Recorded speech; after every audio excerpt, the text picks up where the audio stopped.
Hello, everybody, and welcome to another episode of the Ginge and Pops Van Zant Show. That's right. We've kicked Pedro to the curb. Get tired of his, I don't know if I can say this, brown ass. I don't know. Don't tell him. I was going to say, I always have to come out here and sub for Pedro. I never have to sub for you. I know. I'm just saying. No, it's all good. It is what it is. My name's on the damn banner. Man, my camera's just going in and out. Hold on. Get this thing straight here. We do have a fellow YouTuber and friend of the show, several times guest, and just fantastic. What's up, Mr. Brink? Yeah, absolutely. Creator of all time, Dave Brink. Boom. I got to get to sharing, so just give me a minute. Go ahead and talk for a minute. Let me do some sharing out, and then we'll get down. Sharing is caring, as they say. All righty. So, yeah, we've got...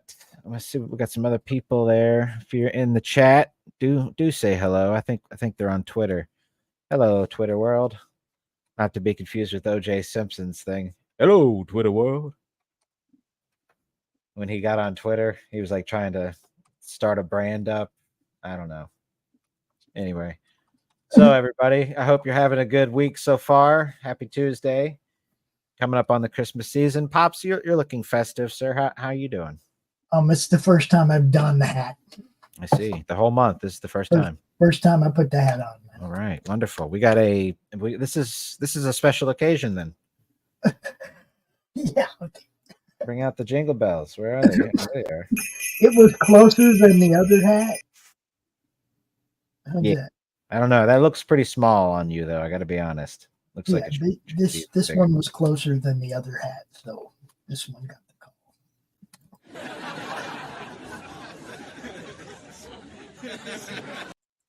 All right. Okay. Anyway, all that warning to be ready and everything, right? Oh, I'm absolutely ready. We've got a first-time guest on the show this week, a fantasy author. I know that's his current project. We'll see what other type of stuff he's into. This is my first time meeting him. Without further ado, we welcome his Lord and Highness Richard Embree. What's going on? You guys are giving me way too much more respect than I deserve. I'm just a commoner. I'm just a man trying to sell a $5 comic.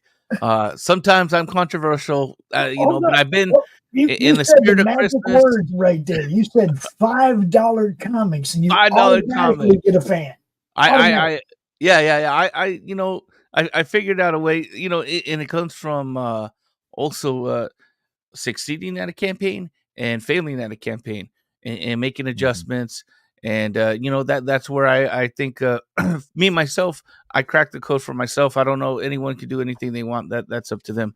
But for me to get it for $5, I thought that's amazing. That's great value. Printing more. So I make a profit only having one cover and 20 pages, so because here's the thing, man, you could do like 50 pages, 60 pages, 200 pages, 500 pages. But if people ain't feeling it, it's too much of a commitment. So I'm only asking for $5 and 20 pages. And that lets me know if you're on the ride or you're not on the ride. And, if the comic isn't something you're feeling, hey, your money is valuable and go find something else that, that you like. But if it is, stick around for issue 2 because that's going to be $5 as well. And that's my whole get down. That's my whole pitch. And I think that works best. And we saw Pop's reaction right there. $5 already made people a fan of the price. Now we just got to see if we like the comic. I have comics that I got for $5. I got comics that I got for $25. I haven't complained about a $5 one yet. It's like a gamble. You don't know me. If someone doesn't know me, it's a gamble. Let me wants to sell his comic for $5. Obviously, is not greedy. It's not in it for the money. He's doing it because he loves it, and he's trying to get books in somebody's hands. Yeah, I'm trying to get readers. I appreciate it. Or one of those other guys because you are thinking about the fan. Thank you. Yeah. I appreciate that, and I appreciate you noticing that. And it's not that I don't want to make money because. But right now, it's more about building readership. How can I build readership? How can I build trust? And that's where I want the reader or potential backer to feel appreciated, to feel it's not a con job. You know, I want you to read it, and if money is the only thing stopping you from reading my comic, how can I make it accessible to where money's not an issue? Okay, so money is an issue, $5, and you know it's not an issue for you know, because it's $5 digital and physical. So if you want the physical, yeah, you're gonna have to pay for the shipping. I can't control that, but if you just want to get the digital, you can enjoy that.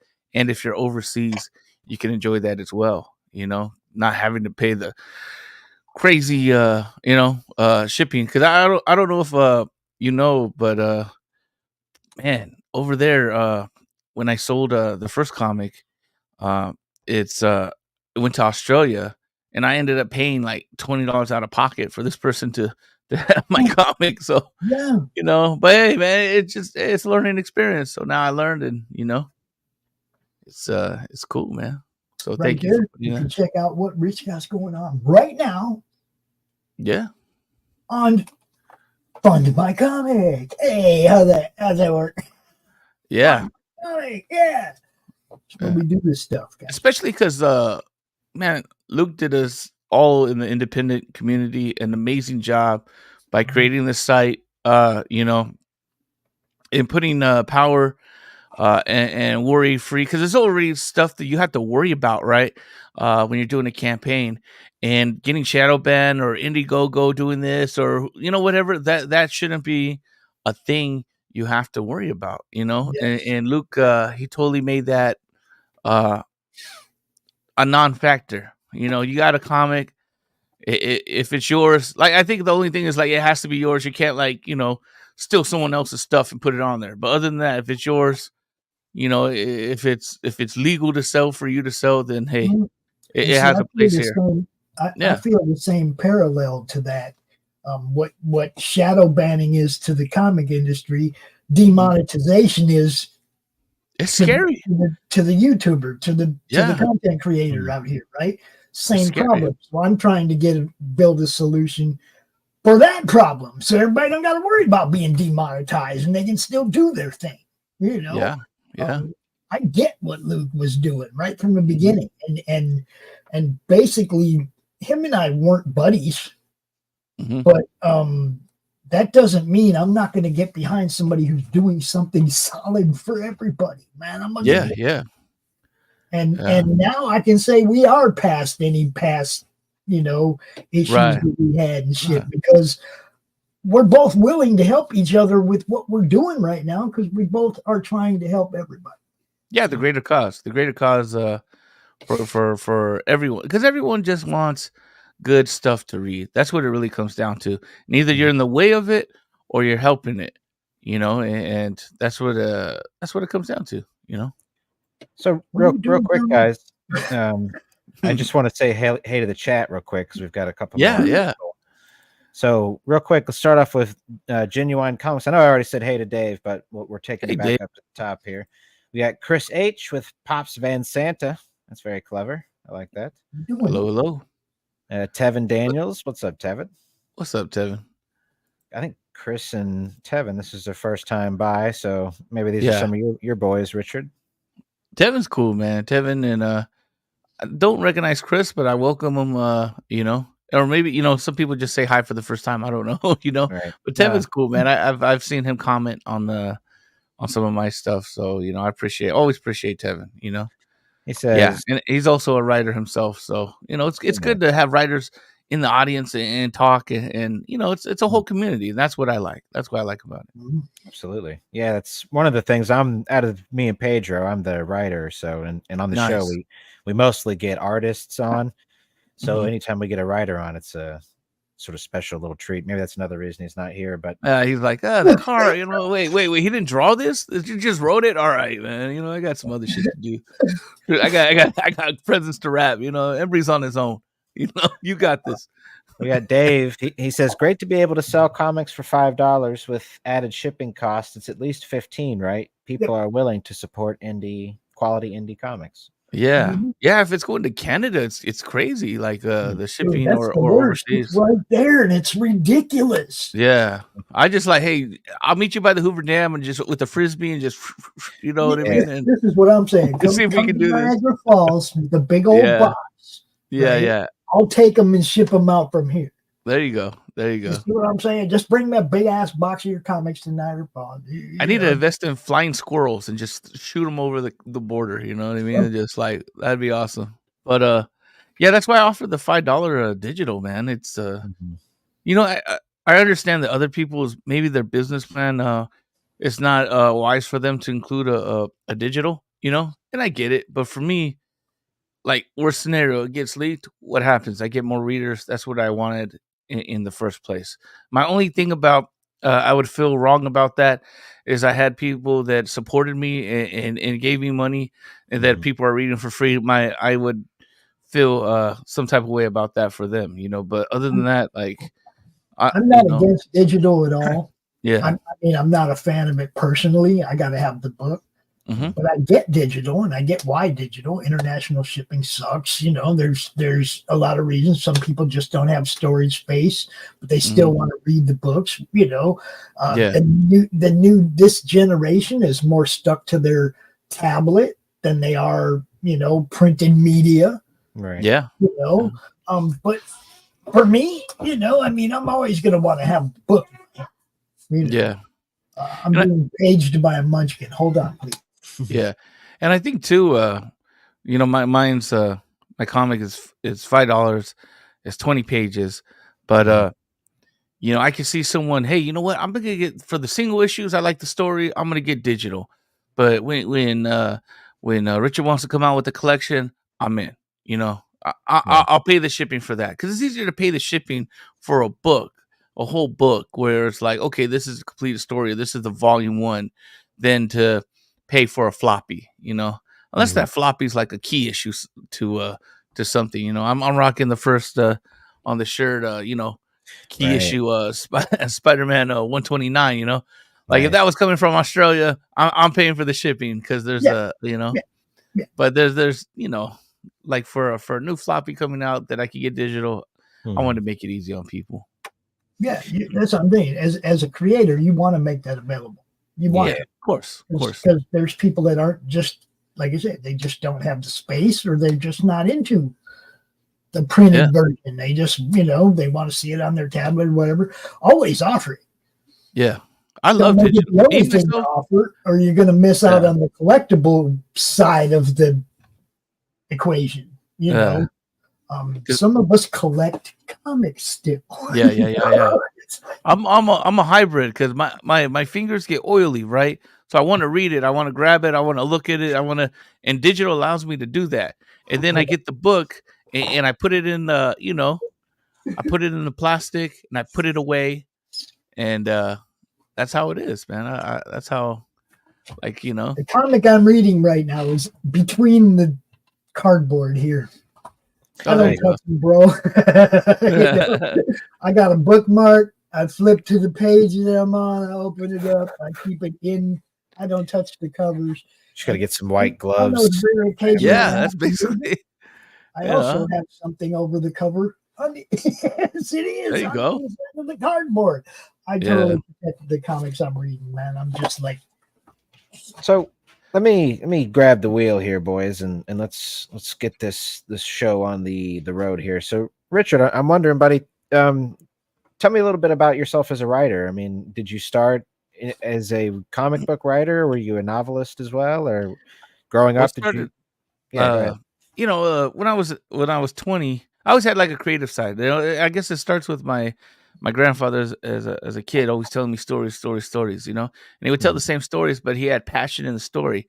You know, so I was always like, oh, it's how you tell the story. It's all that. So that was real meaningful for when I was like, you know, 3 to like 6, you know. Since then he's passed. Then I got into like my creative side was more like hip hop, you know, doing you know, raps and stuff like that, producing, doing shows and stuff like that, which it was cool, man. It was cool. But we got into it. It's like I didn't own nothing because I wanted to do those old school hip hop where it's like samples and this and that, and you know, so it's always like, man, you know, I want to own something, right? So while I was doing that, I was really getting interested in like screenwriting, but screenwriting is you know, man, it's really who you know. It's fun to do, but it's really who you know. But when I was a kid, I remember reading Punisher. That was a huge thing for me. And then when I got out of hip hop, I went to a comic book store and I was like, let me check on Punisher. And then that was the Garth Ennis run, the hardcover, so Marvel Max. So I got that, and I was just like, oh, this is where it's at. And then at that time, Vertigo had all this stuff that was comic books, but it wasn't superhero, and I just fell in love with the medium, and and I know script writing is different than comics, so then I invested in books and found out, like the difference, you know what I mean? Making comics by Scott McCloud was cool, you know what I mean? And right. that set me along the journey, and then it was just like, okay, so from there I go to comic book conventions, and I'm just asking all the guys in Artist Alley. Like if you had a table at Artist Alley, I'm buying your stuff and I'm asking you a question. I'm picking your brain, and since I'm a customer, you're happy. You're just willing to tell me everything, So I'm like, the more you tell me, the more I'm buying, And I'm just like, this is college, and I'm going to the classes, I'm going to the panels, I'm seeing stuff, and I'm hearing stuff, and then the guys at the panels ended up having books. So then I go to your thing. Hey, I just at your panel. Oh, thank you for supporting. Blah blah. And then what do you got to offer? This and that. And then that led the way to just me just putting the money into it, creating a comic. And now from me asking questions, I'm the neighbor at Artist Alley with my own comic book, and and then it's evolving again. It's like, hey, you got your comic book, great stuff. What's your pitch? I don't really know my pitch. Oh wait, you don't know your pitch? Well, what's your comic book? Come here, kid. Tell me what it's about. You know what I mean? And they're just giving me my pitch, and let's work this. Let's work this. Hey, Mark, come here. Hey, this is what we're doing. We're looking for a word to sum it up. And then some guy will come and be like, use this line, and then you're like, oh shit, that works. And then you hit the floor, and this is all done during like a Thursday night preview night, and then Friday you hit the floor and you're like trying to memorize that pitch, and you're getting it better, and then it starts selling, and you're like, whoa, man, this is cool, and that from there it's just like, okay, get the first comic I did was The Last Goodbye. That's the first comic I wrote, but the first comic I produced was called The Port, and when The Port came out, it was pretty well received. Last Goodbye was pretty well received, and now it's just like, that was years ago. Had kids, stopped writing, came back, and now where we're at, which is, Blood and the Sword is the most current, writing project I have, and all the lessons that I learned, everything I'm putting it into play. So, and I was reading it the other day, and I feel it's doing real good, man. I feel we're doing really good. It is a great feeling when you go back and read over something you've created and you still like it. You're like, and even sometimes it'll surprise you. Like I'll reread my first book from time to time, and I'm like, you know what? This actually ain't bad. Yeah, that ain't bad. Yeah. Maybe I'm patting myself on the back, but it does.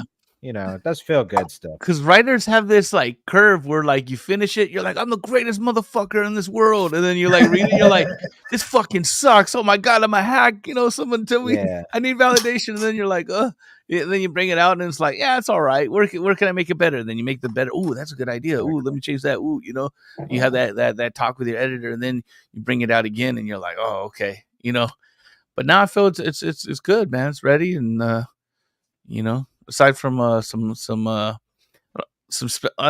had some spelling corrections that I already corrected, and then just some, hey man, I can sharpen it here, sharpen it here, sharpen it here. Even today I found on this page, right? If you scroll down, you'll see I caught something. I just want you to know, Rich, I do proofreading for people. Oh, okay. I'm really good at it. Errors. That's what I need. That's what I need. And I don't charge much, like never have charged anything. Yeah. Anytime you want me to look something over for you, no problem. You know what? I'm going to give Pops a challenge. I noticed a mistake on these first 5 pages. Oh, geez, I can't even hardly see I it. made it. I noticed a mistake on the first 5 pages. that I had I'll even give you a hint. I had to call up the colorist. I'm like, hey, Brian. Hold up, though. You got to remember now. This is kind of I can barely see that. Yeah. I get it. From where I'm at, No, I hear you. If you can blow that up for me, I'll find your head. No problem. Yeah. So there was a mistake where, like, wait a minute. Oh no. And so, but shout out to Brian, man. Brian McGahee, man, he's amazing. He's out of the Philippines. He does great stuff, and he's so easy to work with. Huh? I love the look of it. I was looking at it earlier, the crocodile dude and everything. I was like, yeah, solid. I like it. Yeah, I want it to be fun. I don't know. This thing about green characters. Yeah, me too. I don't know if anybody would understand why, but I got this thing about green characters. It's like, so I always get behind them. I think I played this trailer yesterday morning on Through the Madness because we were going, or yesterday afternoon during the madness because we were going through the Fund My Comics site. This is also a really good trailer. I was just gonna say, dude, you did really good on this. Let's go ahead and play it. No, I did it. It's my first time using Premiere Pro. Yeah, you did a good job on this. Thank you. I'm gonna go ahead and kick this thing off here, boys. There we go.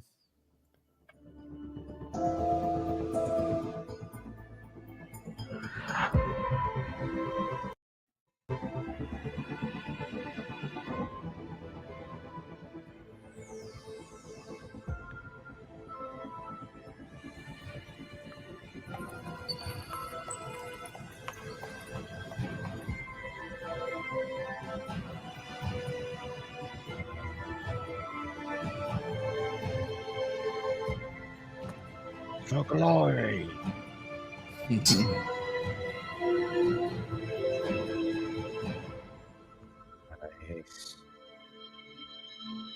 Fuck yeah, bro. Cool, man. The music. Yeah.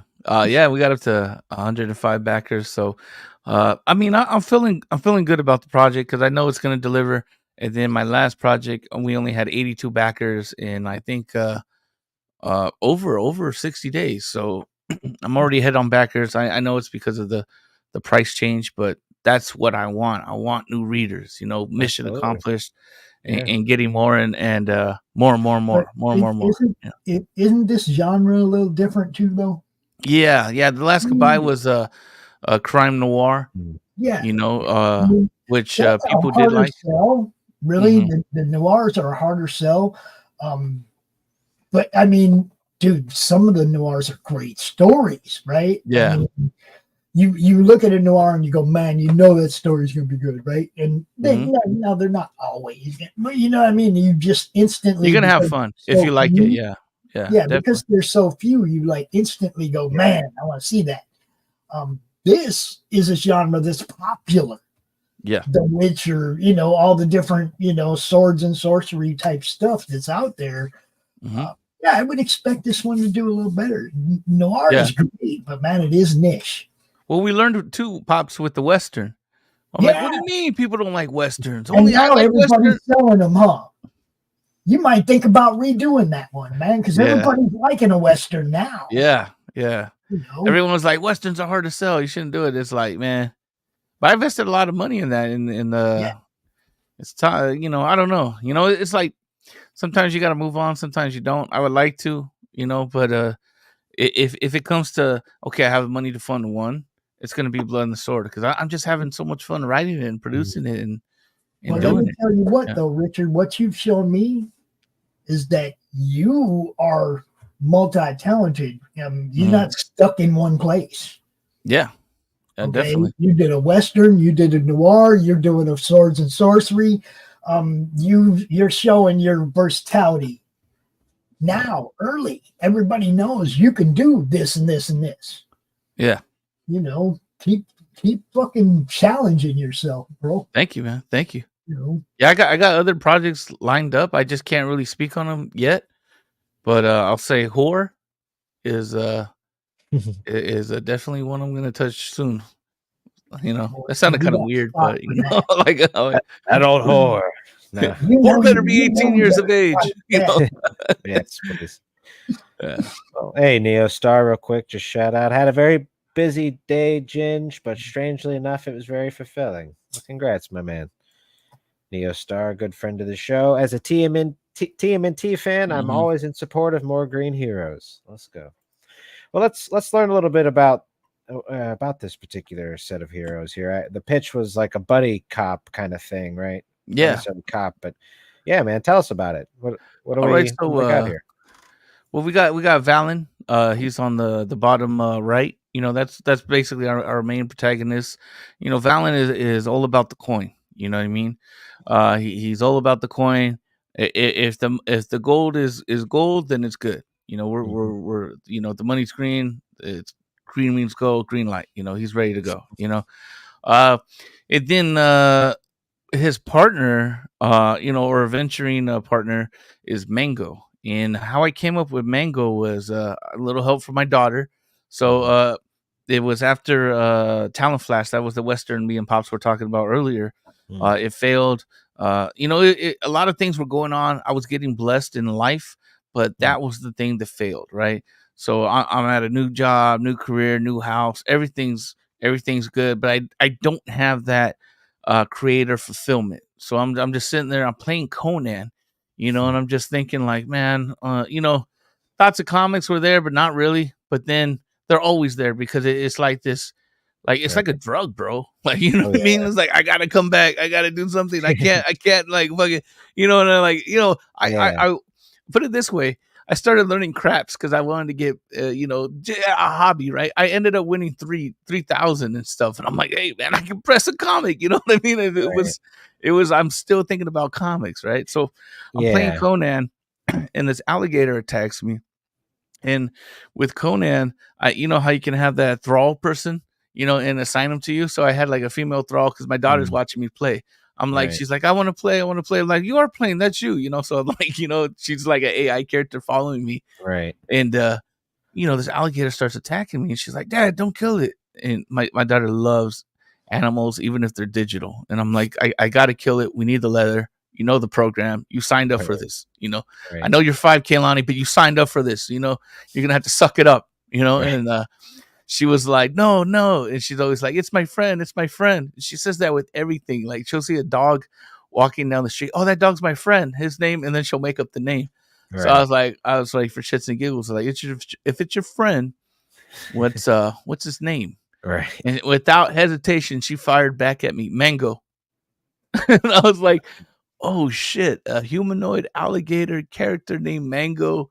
And she has a whole backstory. I have like pictures of Mango's mom, Mango's little brothers and stuff. And she just told me a whole backstory, which I'll end up including. But that was just like boom. For me, it was fireworks. And now I'm like, man, humanoid, this and everything. So Mango's not the lizard.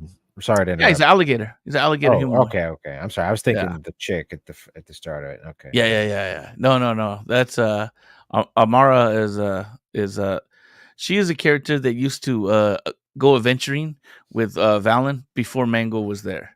I see. You know, but she ends up working for a king and being a captain of his army, you know, soldiers.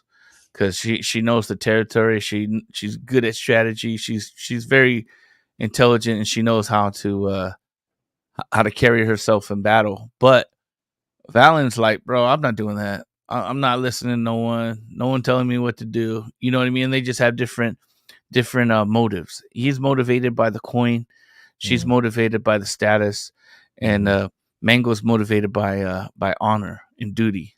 And setting what's right in the world. Like, okay, someone has wronged me. I need this done. And Mango looks at it as like, okay, let me set peace and right in the world. So that's all their motives, you know. And as more characters come and interact, that's going to be the fun part. I really like the this is going to sound funny, but I really like the length of her sword. Yeah, it's not quite a long sword, but it's not a short sword either. It's this really sweet spot. Yeah, she has to be able to lift it. You know what I mean? It's too small. It's like, oh wow, she'll probably get killed. You know, too big. It's like, I don't believe that. You know, right? It's just got a great look to it, though. I really dig the art here. Well, the thing is, Brian was the artist on The Last Goodbye, but Brian loves drawing fantasy. You know what I mean? And I'm like, you know what? Brian comes through. Brian finishes the project. Who can I go to? If I would go to Brian, and like a lot of this when I came back, it was just, you know, it felt like, you know what? I'm gonna go to Brian. I'm gonna go do this, and it was just like Rocky in Rocky 3, where he goes to train in the hood with Mr. T. You know, I'm gonna go back and get the old school boys. You know, so I Right. called up Brian. I'm like, hey, bro, I know you like drawing fantasy, and that was another reason why I picked this genre, because I know he loves to do this, you know. And if you can find out what an artist loves to draw, then you're into Yeah. winning. Cool. Hey, thank Yeah. you. I've kind So I of was like, gotten to that Brian. point. Mhm. I've got a couple projects behind the scenes going too, and that was like I approached the artists knowing specifically. I was like, I already know what this guy likes, so Mhm. and I know I can trust his work and him, so it's like, yeah, let's Yeah. just give him what he likes. Yeah. And so yeah, and then even with I was like, okay, I know Brian's style. I know he likes drawing fantasy. Now I need to create a story that is engaging but fits the tone of his artwork. Because if I went super dark Witcher, it wouldn't work as well. You know what I mean? But if I'm like, hey, if I go fun D&D with heart and character driven heart, Mhm. you know, stuff like that, and just different motives and a lot of funny conversation, Mhm. it'll work. It'll pull off. So, and Absolutely. It's yeah. kind of like very much lacking in the world. It's also similar to how I try to approach writing too, is from like, if I'm doing horror, then I go balls to the wall horror, but pretty much Hmm. everything else will have like sort of how you described it. You can go sort of Witcher, or you can go warm and action adventure with some laughs. Yeah. Yeah. Yeah, I think there's lacking. That's lacking in the world today. Yeah. And it's what's crazy too is it's with going like a warmer, lighter humor Hmm. kind of feel. It man, you can get people to really buy in and people to really care about your characters, and that's where it's like that's where you make them struggle, and you're like, you know, that's where you put man, pulling our heartstrings, you know. Right. So, you know, Absolutely. in the last goodbye, like I'll try to speak about it as spoiler free as I can, but Mm. it's really about like a hitman, and I make you Mm. understand why he does what he does, and then like at the end, he's looking for redemption. So it's like this man is a killer, but throughout his history, you're gonna see why he does what he does, and then you're gonna understand him. And then after you understand him, you're like, you want him to do better, and you want him to make a choice to do better, and Mhm. that's where it leaves you, you know. So, like with this, Very nice. you know, it's just I'm gonna get these people or these characters and put them in situation. I want to get you to like them. Then I'm gonna put them in situations where you care about what happens, and that's the draw of it. To be honest, you know, that's all storytelling. It's all I say. It's all pro wrestling, bro. You know what I mean? Right. You know. Yeah, no, it's funny that you say that, because getting into comics as a writer, Mhm. I was a fan of wrestling as a kid, but getting into comics as a writer, you're like, you can actually really see like the parallels and how they're Yes. the characters and the storylines. You're like, I see what's Yeah. going on here. Yeah, you listen to someone like Jim Cornette or Paulie Dangerous, where it's like, look it, this is what put asses in seats. This is what Right. we got to do. You got to put asses in seats. And this story, you know, and you know, just how they talk about like heels and baby faces, you know, like the Mhm. heel, you know, he has to work up the crowd, you know. And then Right. I read too Jim Ross's you Mhm. know, biography, right? And Mhm. there was a guy there, and he was a legit shooter, you know. And Mhm. the other wrestler was picking on Jim Ross, who was the ref, Mhm. and you know, like he was just picking on him to be a dick. And when they went behind in the locker room, the old school wrestler like really beat up the dude that was picking on Jim Ross, because he's like, "What are you doing? You're not Right. gonna build heat messing with the referee. You build heat messing with me, because I'm the face or whatever." Like, Mhm. I'm not trying to like, oh yeah, they pick on a referee and you don't, and they don't show up next week. I need you to get them to buy into you're gonna come kick my ass next week, not his. You know what I mean? is. He really like this is what we're doing here. You know, and one of Have the you like heard stories of, like that, like I just like, oh dang, you know, that's where I got to get my bad guys. They can't be too bad until I make them too bad, and then my good guys, I got to really make them vulnerable to where they're not irritated, vulnerable, but enough vulnerable, like, oh dang, they have to overcome something. Yeah, have you it's got ever to be. heard of have you Go ahead, ever Bob. heard of Dirk Manning's book, Tony Schiavone, Butts and Seats? Ooh, no, I need to get that. I've been searching a lot of audiobooks, so that's I got probably next another on the one. list, though.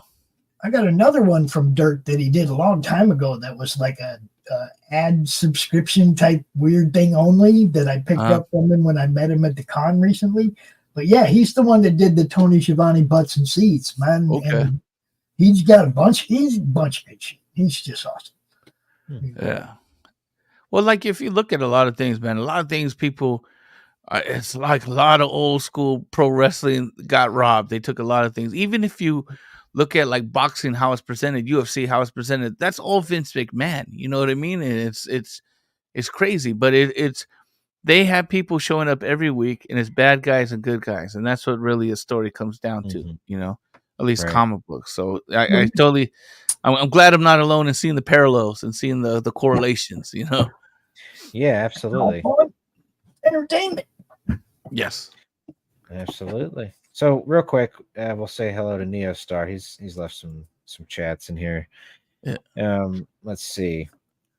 Oh, scrolling up. He says, yeah, Westerns are fun as hell. It's one of those OG action adventure genres. Yeah. That one took a couple like good Western movies. The first one starting with the remake of True Grit for me to say like, oh, okay, I think I like Western. You know about this, Richard? Oh wow. Yeah. Stable, but it's Mark Merrill's wife. That's Sable.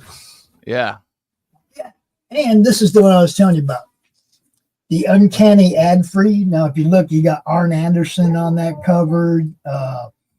Who else is on there? Merrill. Yeah. Jim Ross is on there.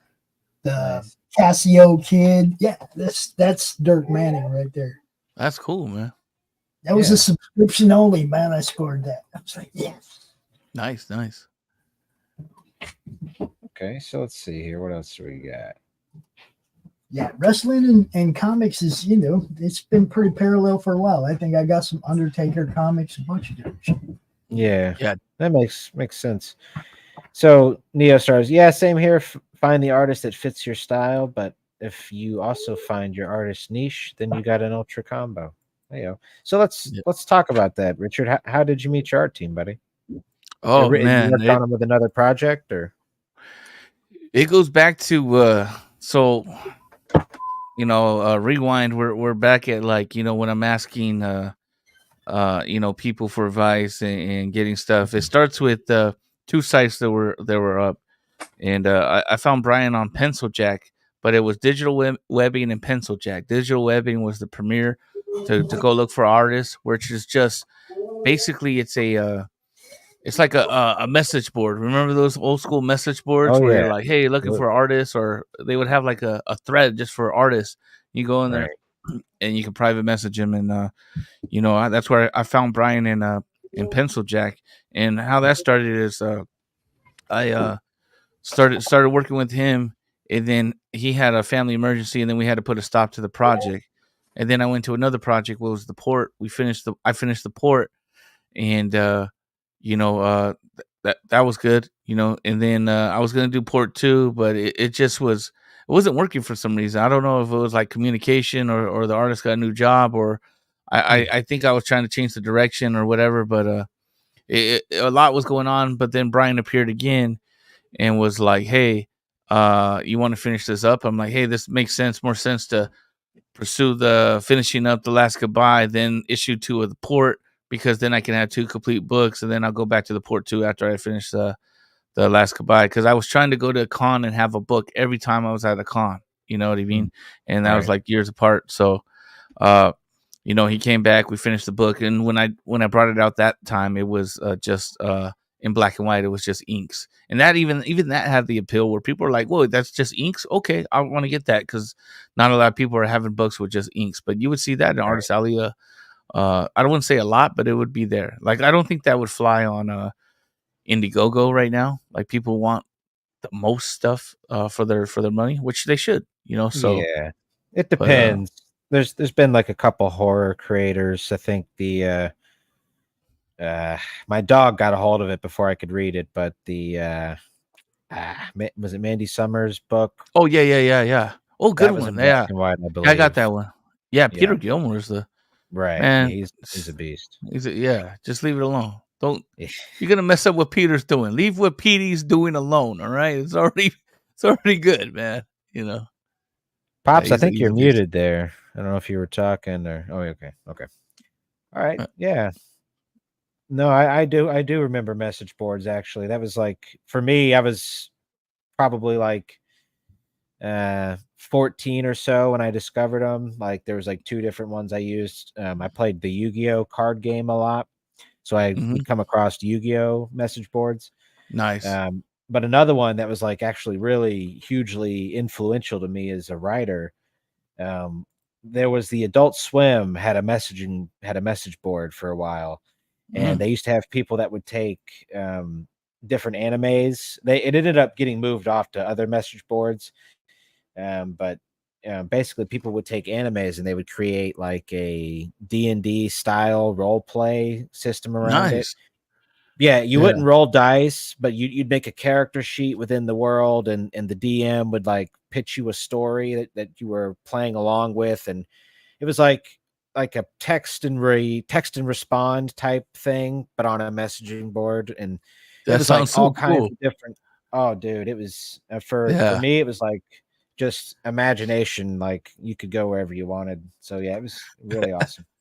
My brother was talking about back in the day we were on these hip hop message boards, and it'd be guys like it'd be like Twitter. Then all of a sudden we'd be like, "Oh, you don't like me? Well, I don't like you. So let's create poetry about each other." Nice. And then they would have a separate battle thread. Or like, "Oh, okay." Then people would vote and critique it, be like, "Yeah, I like this wordplay, but I think your structure was a little bit better." And it was just. We're just like, man, the internet was wild. We're so much more polite to each other. Dude. Like, we weren't, no one was doxing. No one was doing anything. Everyone was like, I'm going to write a poem about you. That's not too flattering. I gotta respect it. Actually, it's like just art battle. Yeah. Yeah. Hey, I'll take it. We're getting shot. Really? How about? Yeah. We'll just. Yeah. Okay. Pop says the kids are being super loud right now. I see. Okay. It's probably mine. I got kids over here too. So. Yeah. So I am wondering, because one of the Did things you guys find the mistake? Do you think you guys found the mistake? Well, no, I didn't. And is it a spelling mistake? Because you mentioned I'm gonna say coloring. Okay, because that's where I'm thrown for a loop here. It took me a while too, so don't feel bad. I'm putting you on the spot, but it was like, wait a minute, holy shit. It's funny because it's like no one noticed it, and I gave it to people to review it, and then I noticed it today, and I know if I send it to print, that it would it would stick out. Now that I noticed it, it would just like. I like how the sword coming off the page here. Yeah. Yeah, Brian, he doesn't. He's I want to say he uses Flash when he needs to. Right. Nothing's too crazy.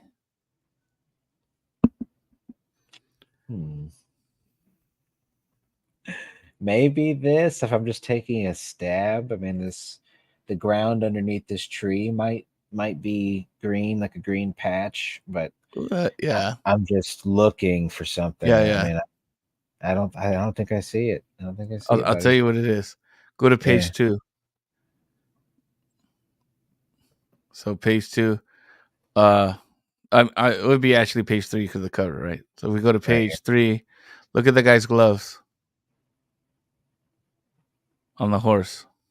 They're black, right? Right. Now go to every other page. And they're brown. Every other page. I'm like, yeah. attention to detail, you know. Okay, but that's not proofreading. That's for the art director. Oh yeah. I'm just looking in the word bubbles, dude. That's all I'm looking at. Yeah, no, I hear you. Yeah. So here's a question for you. Looking for words. You know what I mean? It's a question I've been asking people just because. So where do you think your next step is in terms of getting your books out there? Because for a lot of people it's crowdfunding, but and then now people are making their own websites. But are you interested in Amazon, like getting your stuff out there, or do you, other than conventions, do you have any interest in hitting comic book stores? Or so with these, I'm looking at pressing up 3,200. That's a lot of comics, you know. Right on, bro. And I'm just gonna go guerrilla marketing, bro. Like I'm kind of taking what I learned in hip hop, where like dudes would just pop out of a trunk, shoot up at a gas station, and be like, "Yo, what's up, man? I got this. Yeah.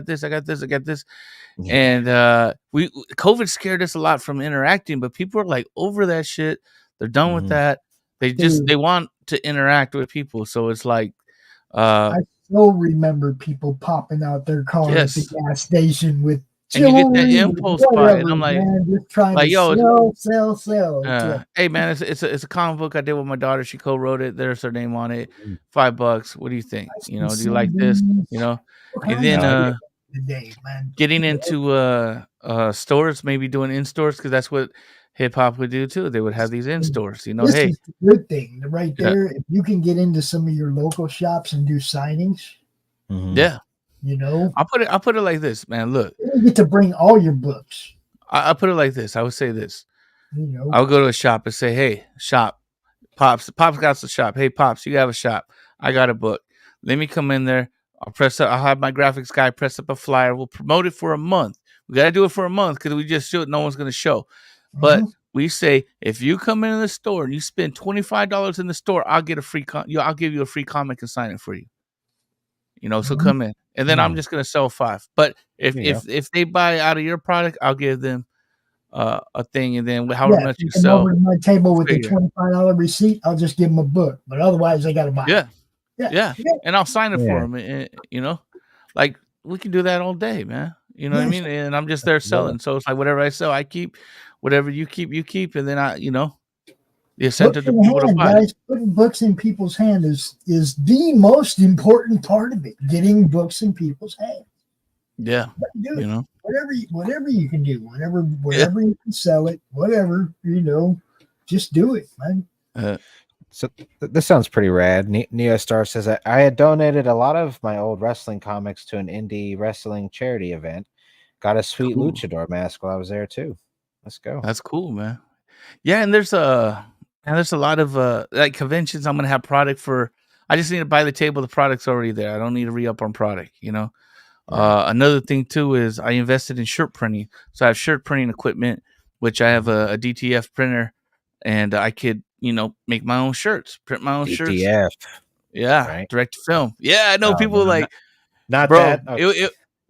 I know it was funny because my the wife was like, "What kind of printer you have?" And I'm like, "You got to put DTF printer. You can't put in DTF. Like if you Google DTF, we're gonna have marital issues. All right, you need to put in printer. With that too. Is that like an overhead press though? Because I'm actually looking at something like that myself. It's what it is. It's okay. So what it is a printer prints on this film, right?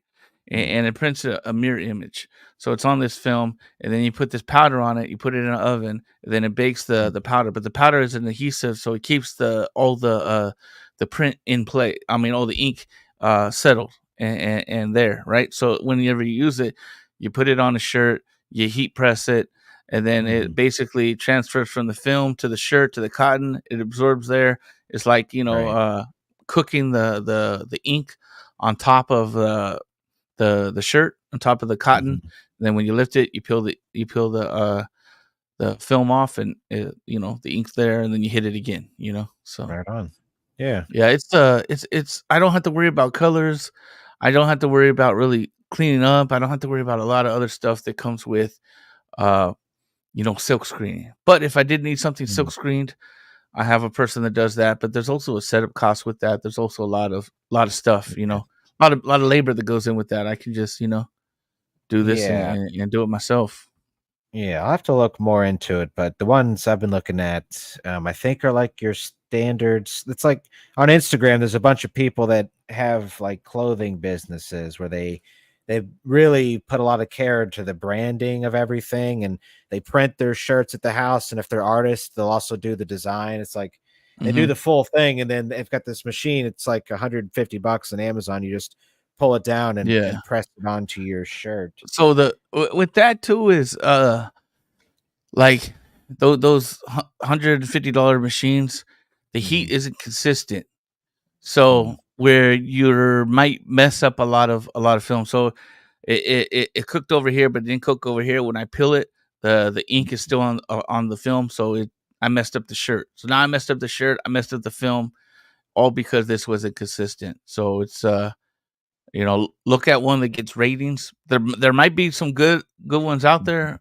I got like a more professional one from like a trusted clothing brand that you know has a guaranteed like so many hits, like in the hundreds of thousands, you know, that is good to be consistent. So that would be my only concern for you, because a lot of people are like, okay, let me do this, and they get a big order and then they start messing up. So does it happen often?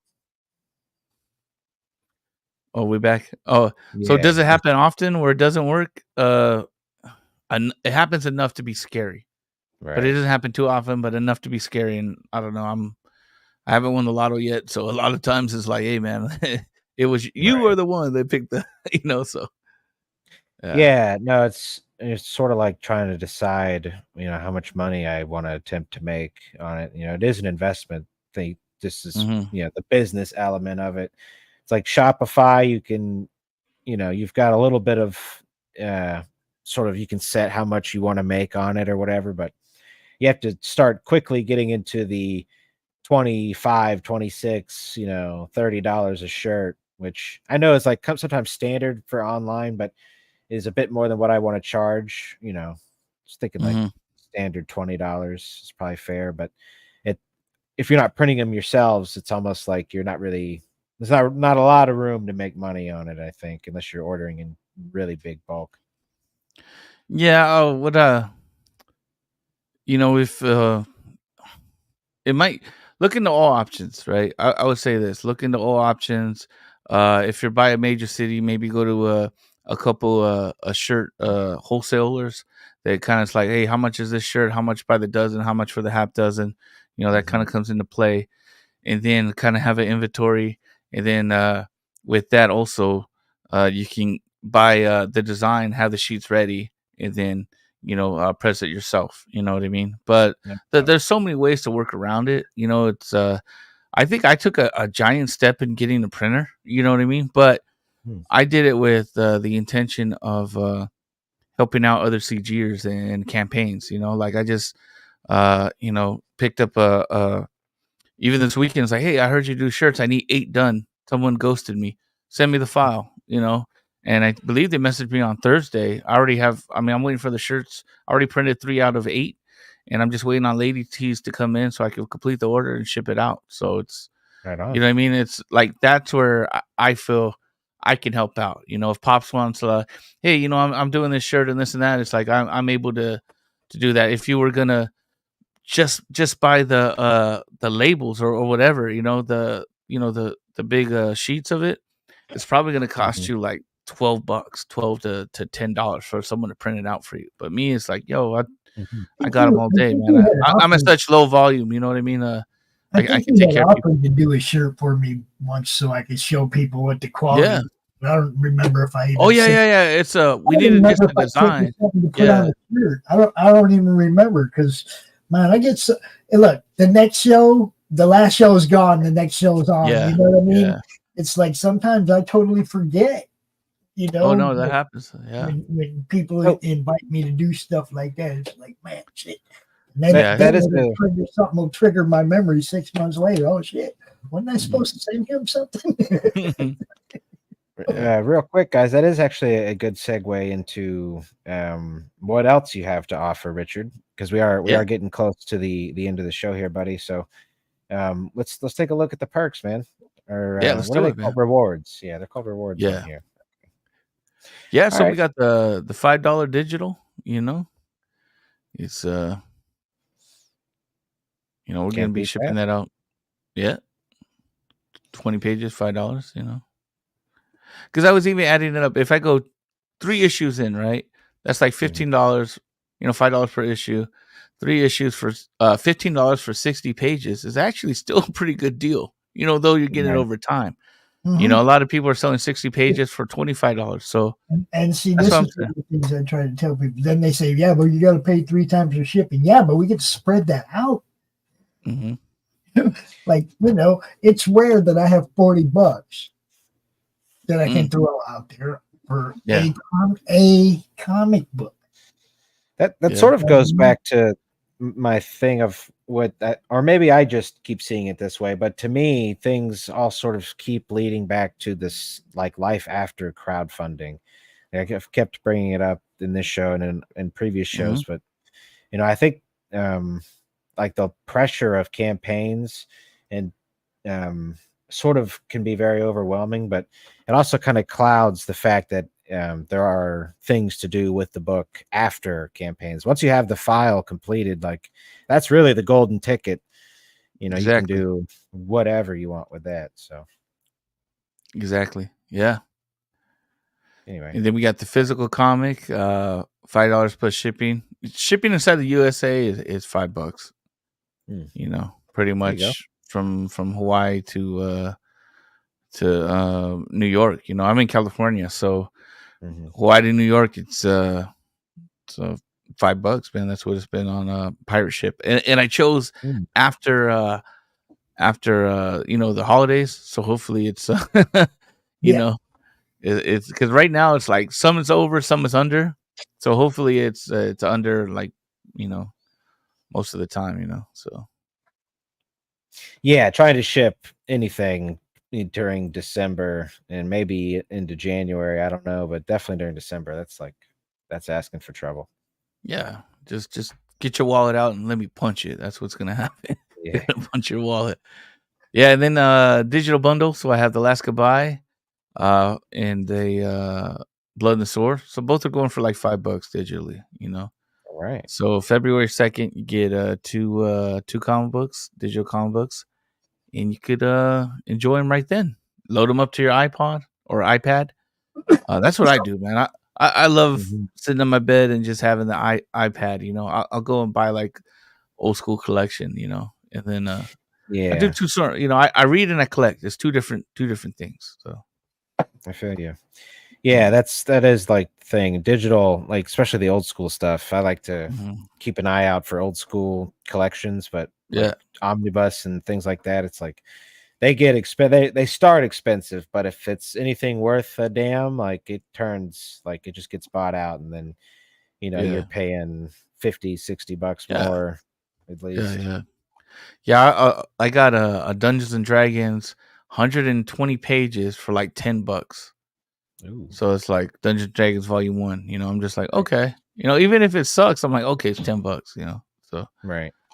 And then I have my retail bundle. So that's 12 copies for $20 plus shipping. Shipping in the US is 10. So basically, what I wanted to do is a retail buys it. They sell the first 2 copies that cover shipping. So now you have 10 copies left at $20 a piece.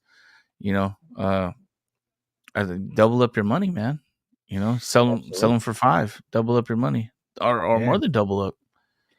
This is actually like one of the most retailer-friendly retailer packages I've seen. Like most of the time, it's like, yeah, they're paying price, like the price on the book, and it's like, what how do I make money? Yeah, I've seen that. It's like, yeah, it's not. I get it from the creator perspective, but this is how much time left on this?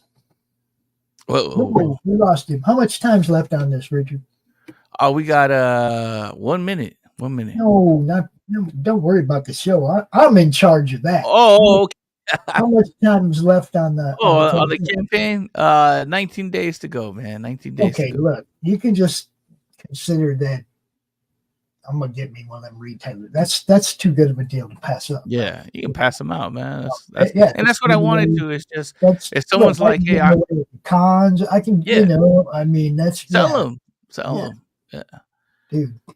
Yeah, that's what I want to do is with retailers. No, I don't go to cons as a vendor. I go as press, but then I have stuff I can give away to people, right? Sure, I can do that all day long. I like to tell people, anybody that recognizes me, I'll give them something. And I have a little bag of shit with me, and there you go. Hey, Pops, I'll give them something. That's cool, man. So, and then I got the $25 shirt in comic bundle. We go up to 4X, and here's the thing: when you go up to 4X, it still stays $25. Nice. So look, guys, a shirt and a book, $25. Yeah, a shirt and a book for 4X. Yeah, that's usually like $50 on other campaigns. You know what I mean? Like a shirt and a book. I love my backers, man. I love my customers. I love my backers.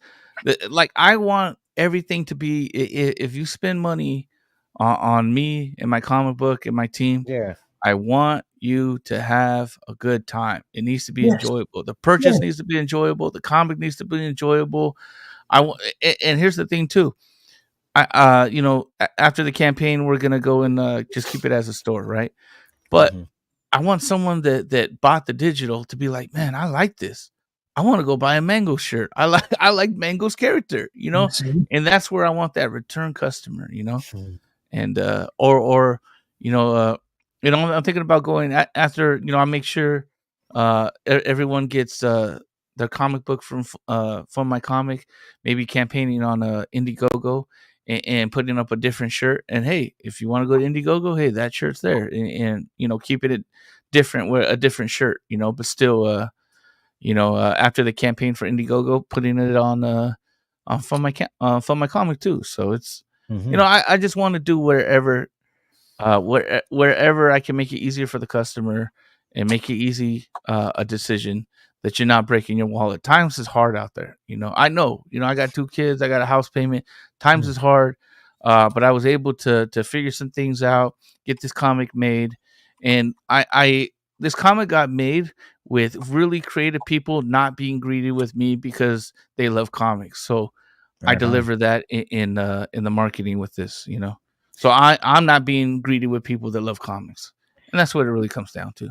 Yeah, I just sent your link to my friend Johnny. Got a comic store down there in Kansas City. I sent him the link to your book, and I said, "Check out this retail tier." Cool, man. Thank you, Pops. He's also part of the network. He plays in our game on Friday, So I'll definitely talk to him about it, man. Look, guys, this is the kind of shit you do, man.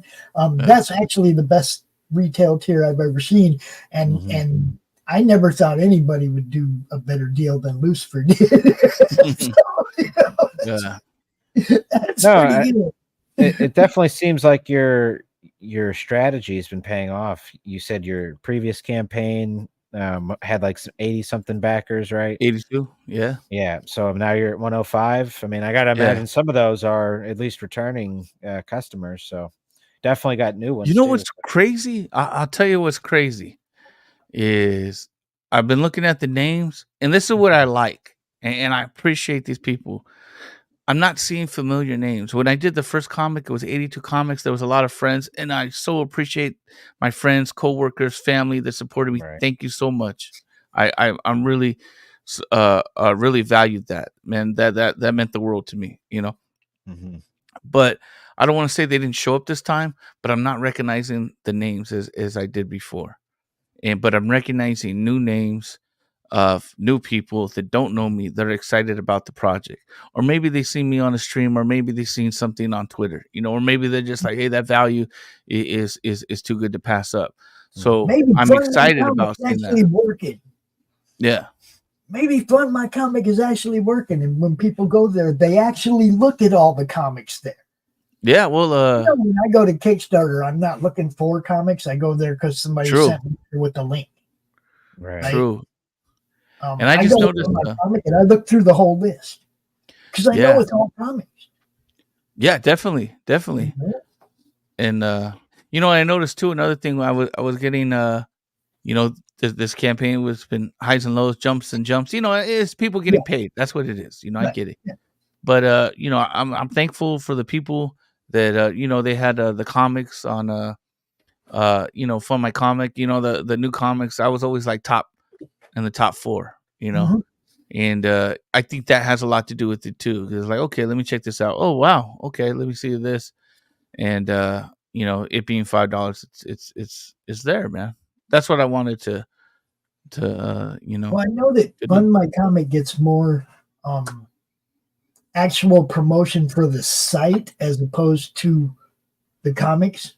Kickstarter, people talk about the comic on Kickstarter. Right. They don't talk about Kickstarter. Go look at the comics. Yeah. Fund My Comic, we go look at Fund My Comic. They got all kinds of cool stuff there. You see what I'm saying? It's like, it's just a different mentality. The people involved, the people selling there, the people that own the place, Luke and those guys, they're promoting.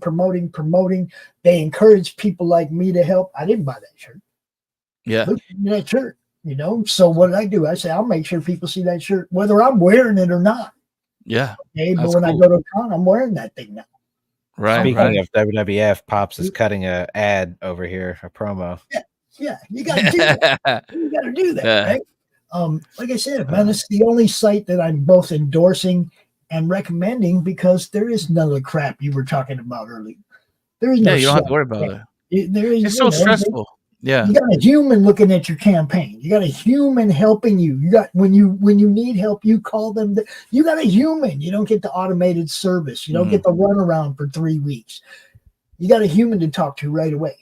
Okay, all these things are in your favor as a comic creator. You get help. You get help building the campaign. You get help with it, and it costs less than the other ones. For Christ's sake. Yeah. That's why it was a must that I first of all, I like supporting people that I know and supporting indie, but it was definitely a must that this is where we go to first, and it's been a great experience. Like this has been my favorite campaign, with what Luke has the tools he's provided, and it's just there was a little hiccup. I'll tell you, like you, Pops is exactly correct. There was a little hiccup. Message Luke within 24 hours, because I'm on California time. He's on Florida time, I think on Florida time or East Coast. I think he's in Indiana now. Okay, it's like an hour off. Central. Yeah, okay. Florida. But either way, within 24 hours, it was, okay, let me see this. Did you try this? Yeah, I tried that. Okay, let me just reset it for you. And what do you need done? Okay, I need this done, It was done. Like, done. And it's, appreciate stuff like that. We're like, hey, my digital is not showing, and this is out of order, and boom, just it's because we did this, but hold on, let me just take care of it for you, and it's done. Yeah, and that's what you appreciate. Sounds kind of dirty too. My digital's not showing. Like, hey guys, my digital's showing. Like, my digital's not showing. The thing I really love about it is the approval process is actually an approval process. Okay, once they approve your campaign, it's going up. It's not getting taken back down. There's no amount of anything that will change that. Yeah. That was one of the things that hurt so bad about what Kickstarter, Indiegogo were doing. Luke promised that won't happen. And it was that great. was a main catch for me. The fact that they actually help people, they promote people. Yeah, what you gonna do, brother? Yeah. What you gonna buy? What you gonna buy, brother? I wonder how much, dude. If Hulk Hogan's on, like, what is that? Cameo. If he's on Cameo, dude, Luke should hit him up for a Fund My Comic promo. Dude, that would be great. Yeah, that would be great. Absolutely. Yeah. Okay, boys. We're at an hour here, but coleslaw. I believe this. Correct me if I'm wrong here. Cool. I believe I'm wrong because it's cool and not coal. But are you from the Hecka Co? The Neon Seed guys? Cool Slaw. I think he might be one of their artists, but if not, he's just some cool slaw. I think he's just some cool slaw. That is slaw. Cool Slaw, yeah. That's his icon. You had me I at think Slaw. I believe he's just a He pilot. is with Hecka. He is with Hecka. Right. All right. Right on. Oh, man. Yeah, you guys do good work. Shout out. Very cool. Yes. Okay, so Richard, buddy, we're at the end of the show, my man. Thank you so much, sir, bro. yes, sir. Oh, thank you guys for having me on. I'm saddened that I didn't get to talk to Pedro. I had a lot of questions about Panama, and they would they're gonna go left unanswered. But Pedro, I no, in all honesty, I hope he's safe. I if he had car trouble, I hope he's safe. I hope he's good. Yeah, he's known as the El Gigante, so I guess he'll be all right. He's just gonna pick up his car and walk home and just like fuck this. All right, all right, let's go. No, but what if you want to come on sometime? Next year, I guess, since we're at pretty much the end of the year. You're welcome anytime, buddy. Just sure, hit us up, sure. Man. It works, man. Thank you guys. Thank you again, and yeah, man, I love to come on, just talk more writing without just talking about the project. That'd be cool, man. We got 19 days left. We got a couple Mondays. Okay. Monday Madness, come on out, man. 5:00 Eastern. If you can get away at 5:00 Eastern, come on out to Monday Madness. Pimp this thing before it's over. Cool. Let me try, because my with the work schedule, getting off work, picking up the kids, I'm not really available till like 5 Pacific. So that's what's been kind of, so many great people on the East Coast that I'm like, oh man, I'm almost there. But you know me, I ain't afraid to figure something out. Just make sure you get you out on the network again before this thing ends. Yeah, I appreciate Pops that. Is pretty ornery. He's Pops has been one of the. I just chased the other guy down to be on Ginge's show next week. It was like he was like, no, that don't work, because I went Monday, I went Wednesday, I was like, okay, well, what about Tuesday at 7? He's like, that might work. I was like, all right, Ginge, I got somebody for you for next week. Look, this is what I do. If somebody has a campaign and it's almost over and they haven't been out here on the network, you're damn straight. I'm gonna be trying to find them a spot on one of these shows before their campaign's over. That's right. So make sure you get with me to get back out here before this thing's over. I will. On one of the shows. We'll get you on Doc's. We'll get you on somebody's show. Yeah, I'm with it. Yeah, I went the other day. The guys I saw, I was in the comment that they had a good show, man. I enjoyed myself. So which show? Doc's Coffee Show? I think so, because I saw you in the audience. Yeah, I think that was the one. I have it saved on my YouTube history. I think I subbed too. There's a lot of good stuff there, man. Just pick a show, we'll put you on it. That's how we do it. Cool. I appreciate you guys. Thank you, Ginge. Thank you for having me on. Thank you, Pops. Oh yeah, cool. All right, Richard. Yeah, you're free to go, buddy, or I'm gonna bump you to the back. Yeah. Peace, brother. Thank you. All right, Pops. Thanks, man. You bet. Appreciate you, man. That's what we do. I've been doing a lot of guests. It's kind of like last Christmas season. Yeah. I kind of jumped. I kind of co-hosted a lot of people during that time. Right. I found that's happening again this year. That sometimes the co-host is with the family or whatever. It's Christmas. So, I think that means I've been on the network for 2 years, because this is our second Christmas together, because my kids were green last year. Yeah. Long time, man. It's always been fun hanging out with you, to another great year, 24. And let's make it to ROKU. You're here, my friend. Cheers. And to all of you out there in TV land, we here at the Ginge and Pedro show wish you a Merry Christmas. Don't hit the jingle bells. Don't hit the button. No, but real quick, I do want to thank everybody. Just coleslaw or cool. Cole, I'm gonna call you cool since it's spelled that way. But no, appreciate you for coming by, buddy. We gotta get you and Max and the boys on. I don't think we had the full gang last time. Just Max. Let's see. Neo Star, thank you as always, buddy. Stefan. Davey G, even though his name is Dave Brink. And Chris H, Tevin, and all those out there that enjoyed the show. Thanks for watching. We will catch y'all next week on the Ginge and Pedro show. Peace. Hit it, Pops. Oh, just wanted to give you all a heads up that right now you can add the Madness Network to your Roku account right there by Roku.com account. Add Prom 2. Check out our preview. We got 10 of our highlighted shows up there for you to check out. Some of our best stuff from the last 4 years. Look, it's hard to pick 10 out of 2,600 videos, but we did it.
There you go, guys. Critical Blast. Check them out. Y'all have a great week. Peace. The doctor is in, baby. This is Doc Blaylock, and you're watching the Madness Comic Network. Comic Books for Kids provides comic books to kids in hospitals and cancer centers across the U.S. It's a place where we can all work together to make sure every child has a comic book. 100% of all proceeds go towards the kids. It's about making a difference, and while they're in the hospital, allowing them to fly like a superhero, battle dragons, or rescue teddy bears. We are in every state in the country and now support over 160 hospitals. Every month, we add more. Visit cb4k.org.